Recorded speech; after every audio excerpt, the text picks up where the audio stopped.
Hi, I'm Coach Frank Dolan from Sports and Fitness Performance, and I'm here with TJ DiMartino. We're going to be showing you some exercises that you can do to help improve your speed. Today's focus is going to be on the foot and the ankle. Okay, this is by no means our complete list of exercises that we do for helping someone get faster, but we'll start today with just a few quick tips about the foot and the ankle and how we can do some exercises that you can do at home in your training situation to help improve how your foot impacts the ground, your range of motion in your ankle, and how that really can help you in getting faster. One of the main things about speed with and how it relates to the foot is that if you do not have the right amount of ankle range of motion, okay, that can significantly reduce your speed. First of all, it's going to make you stand a lot more upright when you sprint because you're not able to get into that good forward lean aggressive position when you accelerate. And most of the sports we play nowadays, it's more of an acceleration, deceleration. Lack of ankle mobility can be a major issue with that. So we're going to show a few different things that you can do to help improve that. So first thing TJ is going to do really quickly, and we're just going to show one side just for purposes of keeping this quick. He's going to start out by just taking this roller stick underneath his calf. He'll get the inside part of his calf and the outside part of his calf. This is taking care of trigger points, areas of tightness.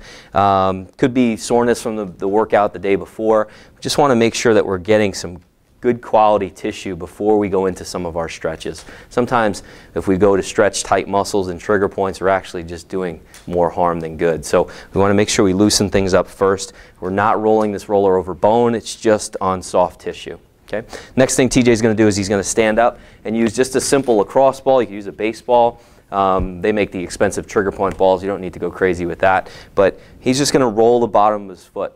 Believe it or not, you can actually increase hamstring length, not length, but the actual tightness of the hamstring by doing this because muscles will attach from the bottom of the foot. They run all the way to the top, all the way up his back to his head. So just by rolling the end point of that fascial line, you can actually create more mobility through that whole posterior chain, which is in some circumstances important for your hip hinge and a lot of things having to do with speed. The other thing too is we want to make sure we have good quality tissue on the bottom of the foot before we start to work on the stability of the foot, which is again real important for what we're doing for speed. Notice we also have him, he's going to be doing the drills barefoot. That's important because we want to be able to see how the arch is interacting with the ground. Okay, so TJ is going to get off the ball. Obviously, we'd spend a little bit more time on that. The next stretch is just a half kneeling ankle mobility movement. I say movement and not stretch because we're just trying to either create mobility or create a stretch depending on the person. Some people will feel a stretch in their calf with this. He's just going to put the stick on the outside part of the foot, inside part of the knee, and rock forward. Some people will feel a stretch in the calf. Other people will just feel some tightness up in front. Okay, and that depends on your issue. Okay, so he's going to roll forward, keep the heel flat. All he's doing is just getting this knee to track correctly over the foot. A lot of times you'll see athletes go through this same movement without the stick there, and they'll roll their foot out and their knee is going to cave in. Okay, this can create some problems when we're starting to work on our speed drills, power drills, our plyometrics, and our lifting. So we want to make sure we have good, clean ankle mobility. And again, shoes off, this way we can see what's going on at the arch. We want, with all these drills, the arch up and the big toe down. You can actually train that into existence for people who have a little bit of flat-footedness, okay, if that's even a word. All right, so the next thing we're going to do after that is just a quick ankling progression. Okay, so we've worked out the mobility and a little bit of stability by going through that range of motion. Now we're going to work primarily on stability of the foot. So he's going to push away with one side and drive toes to shins with the other. Try to drive as high as you can, head to the ceiling. He's just pushing away. It's a back of the ball of the foot contact and then push away. That's the key.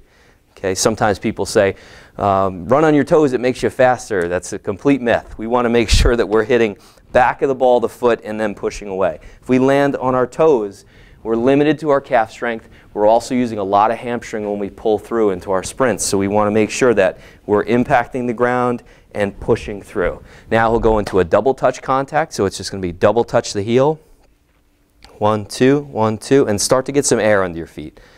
1, 2, 1, 2, 1, 2, 1, 2. Okay? And it's going to give us that reactive nature of running. Okay? Same thing, leave the ground now. 1, 2, 1, 2, little hops, right? Leave the ground. 1, 2, 1, 2, 1, 2. So you see he's coming off the ground, right? And I'm not going to have him do it right now, but the next progression would be to put his shoes on. This way we can actually use the equipment that we normally use on the field to make sure we're working on that reactiveness. You can't really have as a reactive a foot as with the shoe on. So hopefully these tips helped. Thanks TJ for helping us out, and we'll be putting up a bunch more of these tips for speed training as they relate to the hips, the core, the shoulders. So stay tuned for that kind of stuff, and if you have any questions, feel free to contact me. I'm on the internet as Coach Frank. You can Google that, or just if this is on Facebook, you can obviously get it on there as well. Thanks a lot.